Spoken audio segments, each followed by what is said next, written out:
Hello friends, তোমরা সবাই কি করছো? দেখো, মেয়ের জন্য আজকে শিং মাছের ঝোল করব। এর জন্য আমি এখানে একটা শিং মাছ নিয়ে নিয়েছি বড় সাইজের। এটাকে আমি কেটে নিয়েছি। এবার এটাকে আমি নুন দিয়ে একটু পরিষ্কার করে নেব মাছটা। মাছের কালারটা দেখো, কালো মিচমিচে। এটাকে নুন দিয়ে একটু ঘষে নিলেই পরিষ্কার হয়ে যাবে।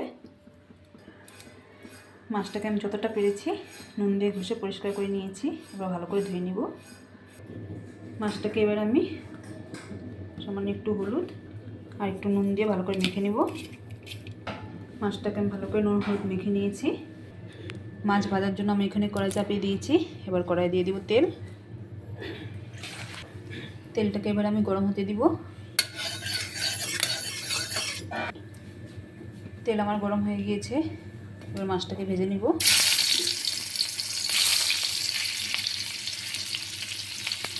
খুব কড়া করে ভাজবো না, হালকা একটু ভেজে নিব।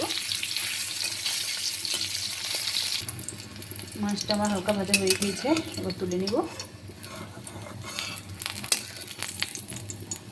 এবার ওই তেলেই ফোড়নে দিব গোটা জিরে। আজকে মেখে আলু আর পটল দিয়ে মাছ তরকারিটা রান্না করে দিব। যেহেতু ঝিঙ্গে আলু, তারপর কুয়াশ আলু, এগুলি দিয়ে অনেকবার করে খাইয়েছি। আজকে পটল আর আলু দিয়ে করে দিব। ফোড়ন আমার ভাজা হয়ে গিয়েছে। এবার এর মধ্যে দিয়ে দিব আলু।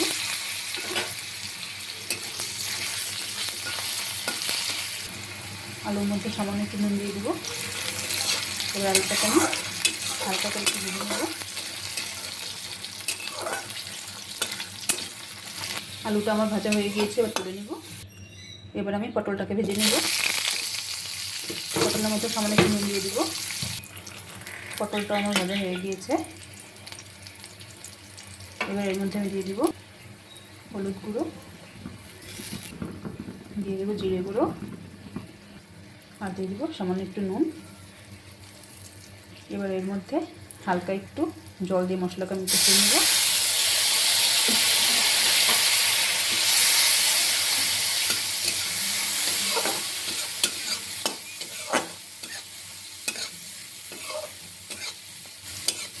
এর মধ্যে এবার আলুটাকেও দিয়ে দিব।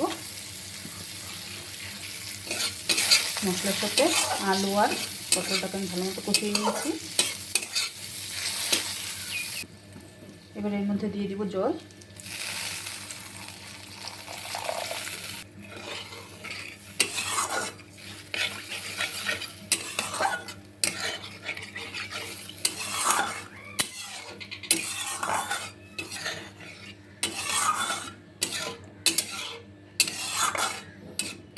এবার ঝোলটা আমি ফোটার অপেক্ষা করব।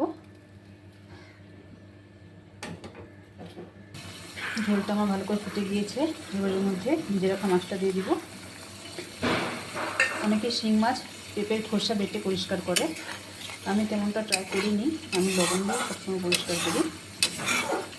তো তোমরা যদি করে থাকো কেমন হয় পরিষ্কার আমাকে কমেন্টে জানিও।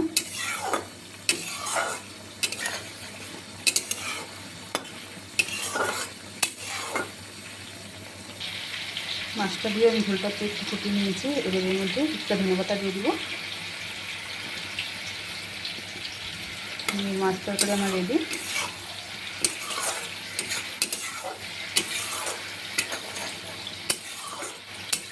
তোমরাও এইভাবে একবার ট্রাই করে বাচ্চাদেরকে খাওয়াতে পারো। আশা করি তোমাদেরও ভালো লাগবে।